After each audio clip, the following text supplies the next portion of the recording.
जिंदगी में कब किसके क्या हो जाए किसी को नहीं पता। हो सकता है कि अगले पल आप जा रहे हो और वो आपका समय भी हो सकता है। तो कहने का मतलब ये है कि ज़िंदगी को ऐसे जियो कि जैसे कि हर पल आखिरी हो। देखो, ज़िंदगी बहुत आसान हो जाएगी। मैं इससे रिलेटेड आपको एक स्टोरी सुनाने वाला हूँ। उस कलयुग का उद्गम का स्टोरी सुनाने वाला हूँ कि आखिर वो कलयुग जिसमें हम जी रहे हैं, ये समय स्टार्ट कैसे हुआ था। और एक ऐसे सम्राट जिनकी तूती बोलती थी, आखिर वो मात्र 7 दिनों में कैसे खत्म हो गए। बहुत ही अमेजिंग सी स्टोरीज है। ये कलयुग की शुरुआत की स्टोरीज है। तो हम चलेंगे इस स्टोरी के शुरुआत में। द्वापर युग का समय लमसम खत्म होने वाला था और भगवान श्री कृष्ण अब उस धरती से जा चुके थे। उस धरती मतलब कि उस युग की, इसी धरती को हम उस युग की धरती कहते हैं। और भगवान श्री कृष्ण के जाने के बाद धीरे धीरे सारे देवता जो भी प्रेजेंट थे इस धरती पर, वो भी जा चुके थे। एकमात्र पांडवों के पोते अभिमन्यु जी के पुत्र राजा परीक्षित, जिनकी भगवान ने गर्भ में रक्षा की थी, किस चीज से? उस ब्रह्मास्त्र से जो अश्वत्थामा ने उनके गर्भ में मारा था, उनकी माता गर्भ में। अब जब राजा परीक्षित सम्राट बने तो धर्म का चारों ओर बहुत तेजी से विकास हुआ।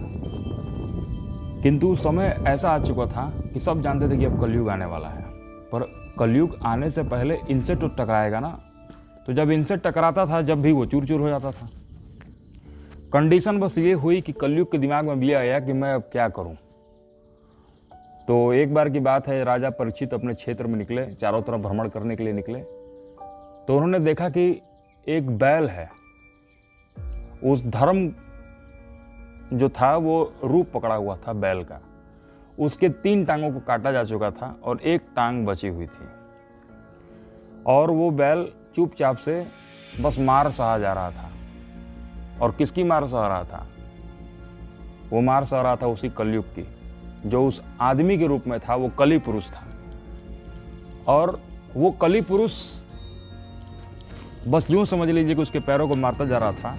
और जब राजा परीक्षित ने देखा कि ये इतना बड़ा अन्याय कर रहा है, मेरे राज्य में होकर बैल और गायों की हिंसा कर रहा है, राजा परीक्षित से रहा नहीं गया। राजा ने तुरंत उस कलयुग को बंदी बना लिया। कलयुग हाथ जोड़ने लगा और राजा के शरण में गया। कहा कि मैं आपके शरण में हूँ राजा परीक्षित जी, अब आप ही मेरा उद्धार कीजिए। अब एक बार क्षत्रियों के खून में ये है कि एक बार कोई उनसे क्षमा मांग ले तो क्षत्रिय चाहे जो भी दुख दिया उसने उसको क्षमा कर देता है। राजा परीक्षित ने कहा कि ठीक है, मैं तुम्हें एक शर्त में क्षमा करूंगा कि तुम आज से यहाँ से चले जाओगे। परीक्षित ने कहा कि पूरे संसार में आप ही का राज, मैं जाऊंगा तो इस संसार को छोड़ के कहाँ जाऊंगा। आप मुझे रहने के लिए कोई ऐसी जगह दे दे जो एकदम निकृष्ट हो। तो राजा परीक्षित ने कहा कि ठीक है, मैं तुम्हें ऐसी जगह प्रदान करता हूँ जहाँ धार्मिक लोग तो नहीं जाते हैं। तो राजा परीक्षित ने 4 चीज़ें उनको जगह दी।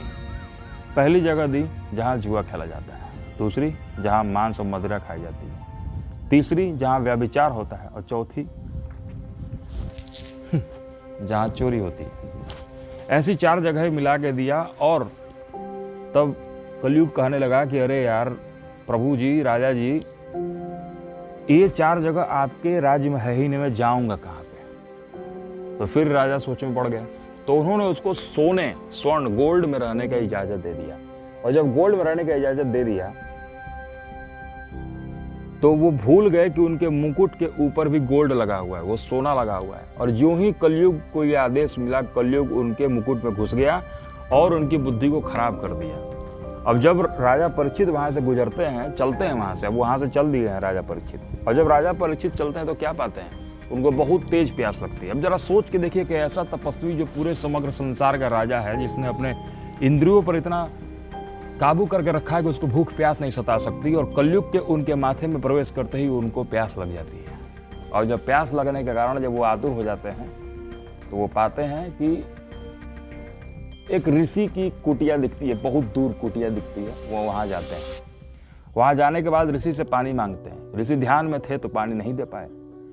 अब राजा परीक्षित को गुस्सा आता है, किस पे? ऋषि पे। ये देखिए सारा उल्टा काम चल रहा है। ऋषियों पर हरदम वो दया करते थे और उस टाइम वो गुस्सा हो गए। और गुस्सा होने के कारण एक सांप पड़ा हुआ था, उसको उठाकर वो गले में डालते हैं उनके।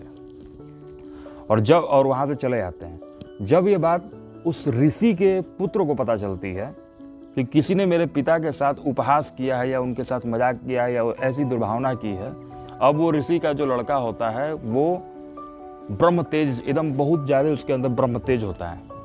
वो श्राप दे देता है कि तक्षक नाग के काटने के कारण राजा परीक्षित की मृत्यु 7 दिवसों में हो जाएगी।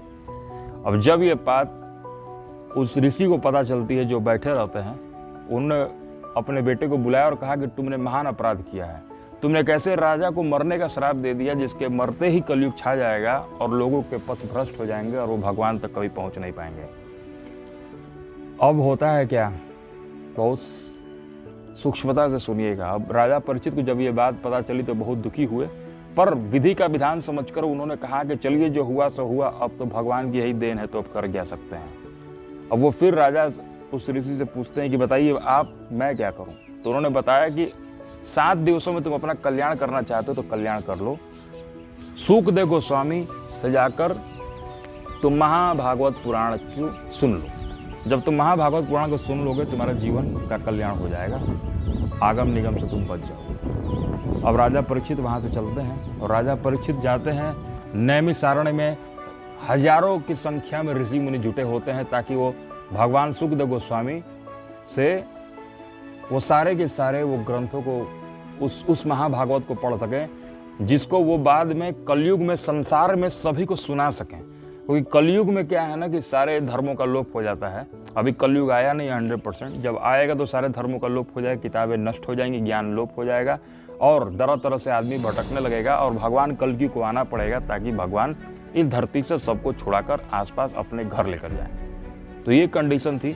तब राजा परीक्षित ने उनसे महाभागवत सुनी और इस प्रकार आप महाभागवत को सुनते हैं। तो आज भी अगर कलयुग से बचने का एक ही उपाय है कि आप अपने भागवत को पढ़िए। आप देखिए, अगर कितना भी कष्ट आपके मन में हो, दुख हो, शोक हो, घृणा हो, जो भी हो, आप भागवत पढ़िए, देखिए आपका दिमाग शांत हो जाएगा। तो मेरे कहने का मतलब ये स्टोरी, यही कहने की मतलब है कि ज़िंदगी को ऐसे जिए जैसे भगवान का एक उपहार है, ना कि इसको बोझ के रूप में।